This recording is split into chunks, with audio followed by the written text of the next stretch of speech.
Oui, Dieu aime les gens qui sont en enfer. Et expliquer cette suggestion, c'est semer des embûches sur au moins 3 points. Premièrement, l'enfer est caricaturé comme ridicule ou insignifiant dans la culture occidentale moderne.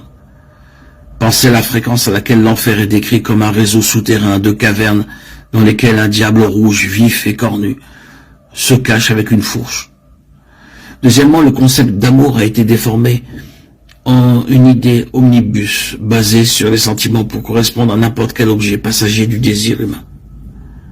Troisièmement, beaucoup de gens conçoivent Dieu comme un vieil homme, barbu, assis quelque part dans les nuages, comme un humain, doté de pouvoirs supplémentaires. Nous devons nous débarrasser de ces arguments afin de pouvoir comprendre comment Dieu peut aimer les gens en enfer. Commençons par le dernier point. Si Dieu est conçu comme un personnage fini et créature, alors la doctrine de la justice divine n'aura guère de sens. Son omniscience, sa perfection, sa justice, sa sainteté et sa bonté ne sont pas possibles si Dieu n'est pas infini et transcendant. Les êtres finis ne peuvent pas être essentiellement parfaits, mais faire Dieu à l'image de l'homme est malheureusement ce que beaucoup de gens font. Lorsque nous pensons que Dieu est comme nous, mais avec des super pouvoirs, nous commettons une grande erreur.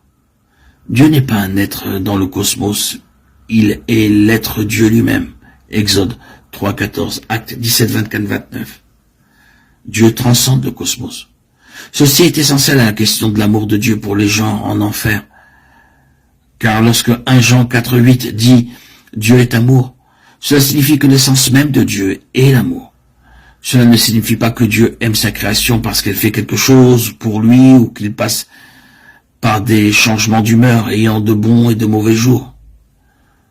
Cela ne signifie pas que Dieu est impacté par ce qui se passe dans le temps. Au contraire, Dieu aime les gens simplement parce que c'est ce qu'il est, pas une passion ou une émotion en soi. Lorsque nous disons que Dieu est amour, nous voulons dire que la nature même de Dieu est l'amour sacrificiel pour les autres. Cet amour a été illustré sur la croix où Jésus a donné sa vie pour nous donner la vie éternelle. Jean 3,16.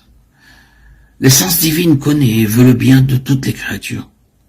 La culture populaire adopte une approche cavalière de l'enfer. Les gens diront avec désinvolture aux autres d'aller en enfer ou supposeront que l'enfer sera une grande fête. Dans la vision biblique, ce que l'on appelle communément l'enfer représente quelque chose d'assez odieux. La Bible dit qu'après sa mort, l'âme du méchant subsiste dans un tourment conscient jusqu'à la résurrection future. Luc 16, 19, 31. Après la résurrection et le jugement final, les méchants seront jetés dans les temps de feu. Apocalypse 20, 11, 15. Alors que les justes demeurent éternellement avec Dieu, les injustes sont séparés de Dieu.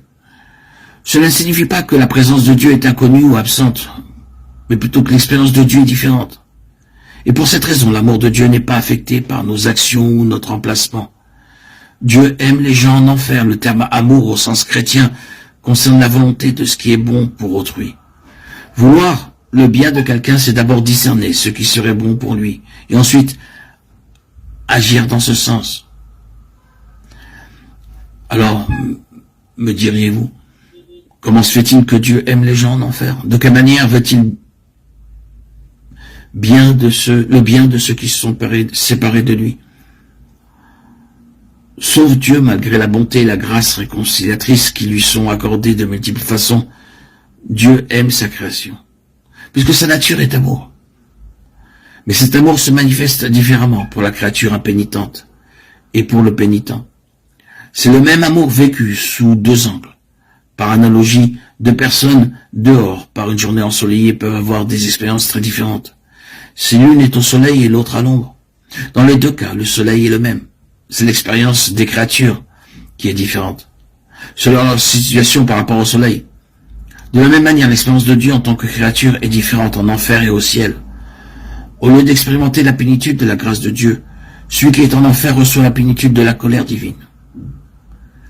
Il est bon que la créature et le Créateur soient unis, comme il l'était au commencement, Genèse 1, 2. Le péché provoque une rupture dans cette union. On peut donc considérer le péché comme un détournement intérieur des créatures de leur propre bien. Le péché habituel devient un cycle de renforcement de l'éloignement de Dieu. Sans l'amour guérisseur et rédempteur du Christ qui ramène les créatures vers Dieu, elles persisteront dans leur état de ruine. La créature peut en venir à haïr Dieu en choisissant de s'aimer elle-même et de renier Dieu, ne plus le rechercher. Elle perd le sens à sa vie et l'union que Dieu lui proposait dans son grand amour. Dieu t'aime, reviens à lui.